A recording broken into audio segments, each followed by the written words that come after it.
Change the world, start off by making your bed. If you make your bed every morning, you will have accomplished the first task of the day.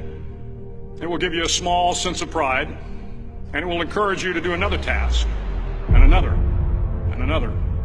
And by the end of the day, that one task completed will have turned into many tasks completed. Making your bed will also reinforce the fact that the little things in life matter. If you can't do the little things right, you'll never be able to do the big things right.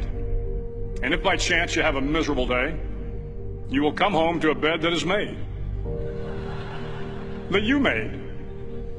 And a made bed gives you encouragement that tomorrow will be better. To pass SEAL training, there are a series of long swims that must be completed. One is the night swim. Before the swim, the instructors joyfully brief the students on all the species of sharks that inhabit the waters off San Clemente. They assure you, however, that no student has ever been eaten by a shark, at least not that they can remember. But you are also taught that if a shark begins to circle your position, stand your ground. Do not swim away. Do not act afraid. And if the shark, hungry for a midnight snack, darts towards you, then summons up all your strength and punch him in the snout, and he will turn and swim away. There are a lot of sharks in the world. If you hope to complete the swim, you will have to deal with them. So if you want to change the world, don't back down from the sharks. Over a few weeks of difficult training, my SEAL class, which started with 150 men, was down to just 42. There were now 6 boat crews of 7 men each. I was in the boat with the tall guys, but the best boat crew we had was made up of the little guys, the Munchkin crew, we called them. No one was over 5'5". The Munchkin boat crew had 1 American Indian, 1 African American, 1 Polish American, 1 Greek American, 1 Italian American, and 2 tough kids from the Midwest. They out-paddled, outran, and outswam all the other boat crews. The big men in the other boat crews would always make good-natured fun of the tiny little flippers the Munchkins put on their tiny little feet prior to every swim. But somehow these little guys from every corner of the nation and the world always had the last laugh, swimming faster than everyone and reaching the shore long before the rest of us. SEAL training was a great equalizer. Nothing mattered but your will to succeed, not your color, not your ethnic background, not your education, not your social status. If you want to change the world, measure a person by the size of their heart, not by the size of their flippers. The 9th week of training is referred to as Hell Week. It is 6 days of no sleep, constant physical and mental harassment, and 1 special day at the Mud Flats.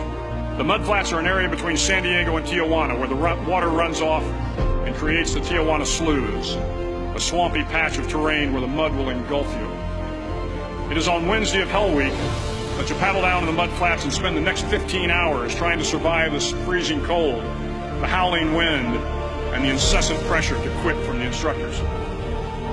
As the sun began to set that Wednesday evening, my training class, having committed some egregious infraction to the rules, was ordered into the mud. The mud consumed each man till there was nothing visible but our heads. The instructors told us we could leave the mud if only 5 men would quit. Only 5 men, just 5 men, and we could get out of the oppressive cold.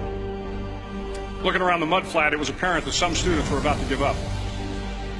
It was still over 8 hours till the sun came up. 8 more hours of bone-chilling cold. The chattering teeth and the shivering moans of the trainees were so loud, it was hard to hear anything. And then one voice began to echo through the night. One voice raised in song. The song was terribly out of tune, but sung with great enthusiasm. One voice became 2, and 2 became 3, and before long, everyone in the class was singing. The instructors threatened us with more time in the mud if we kept up the singing, but the singing persisted, and somehow the mud seemed a little warmer, and the wind a little tamer, and the dawn not so far away. If I have learned anything in my time traveling the world, It is the power of hope, the power of one person, a Washington, a Lincoln, King, Mandela, and even a young girl from Pakistan, Malala. One person can change the world by giving people hope. So if you want to change the world, start each day with a task completed. Find someone to help you through life. Respect everyone.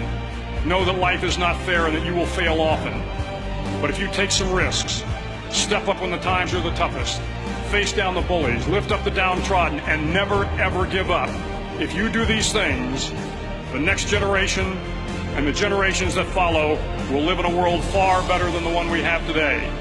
And what started here will indeed have changed the world for the better.